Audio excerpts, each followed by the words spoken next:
Well, hello and welcome to this edition of the Weekly Word. Father Ed Estock here. Brother Dominic Gideon. Father Kyle Rosser. And we are having come off of the great Feast of Pentecost. We are looking into the mystery and the solemnity of the Most Holy Trinity. And so we are not shying away from the mystery. In fact, our catechism of the Catholic Church says that it's not the resurrection, it's not the incarnation, the birth of Jesus, but it is the Holy Trinity that is the fundamental and central mystery of our Christian faith. So I don't know if my brothers here can help us to unpack that a little bit.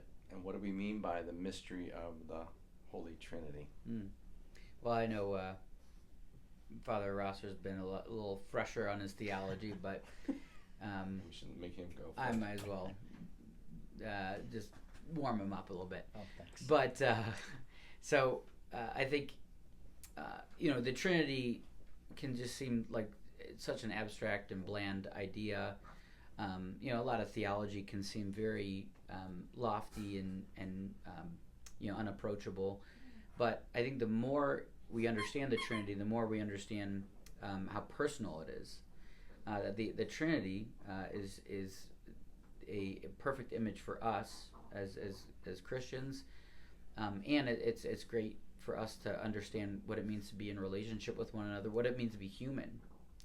So if we're created in the image and likeness of God, and God is Trinity, and God is pure love, then that's who we are. We are people who thrive and necessitate to give and receive love, and we're people meant to be in relationship with one another.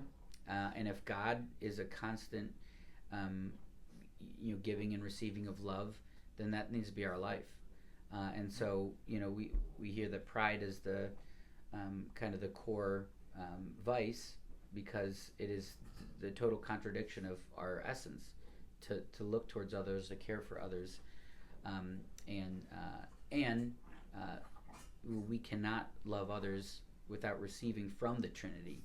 If that's the font of all love and relationship, then that's the only way we could be good friends, good spouses, good co-workers. And so, the Trinity is really a great model for us. Yeah, like Father Estock was saying, the Trinity is the principal foundation of our faith, and I think what that really means is that, if we look at all other world religions, like there's plenty of religions out there that have multiple gods, or there's the three great monotheistic religions, Judaism, Islam, and Christianity.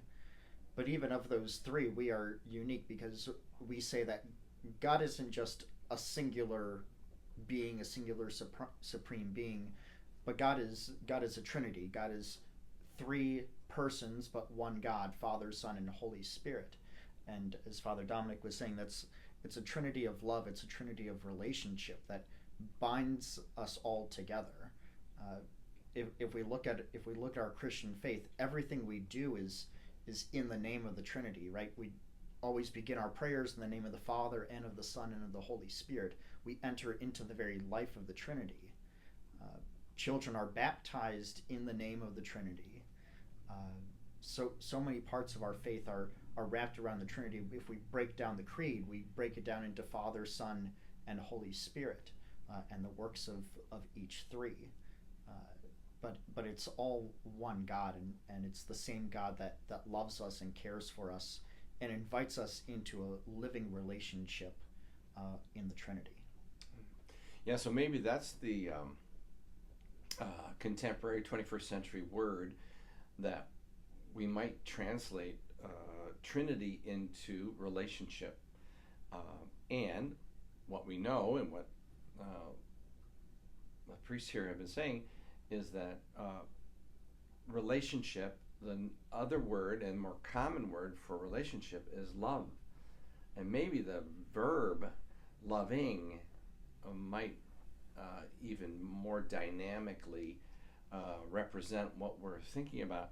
So I've heard Bishop Barron saying that, as Father Rosser was saying, God is not a supreme being among other beings, but we understand this relationship, this God, this love is actually the stuff out of which everything is created. So it's being itself, I guess, is what God said to Moses in the burning bush, that I am who I am, or I am as I am, or something, I am who I am, and so I am being itself. So that when we think of God as a community of self-sacrificing love, and I think St. Ignatius people are always saying, people that go to Jesuit schools are men and women for others. But really, we are all men and women for others. That's of our essence, that's our being, and created in the image and likeness of God. So how can we as Catholics not only recognize who and what our God is, this Trinity of persons in love, but how might we manifest that identity, God's and ours, by the lives we live in generous cooperation. So, all right, how was that for Mystery 101 in the Holy Trinity? Hope you have a blessed week. See you later. Peace. Have a good one.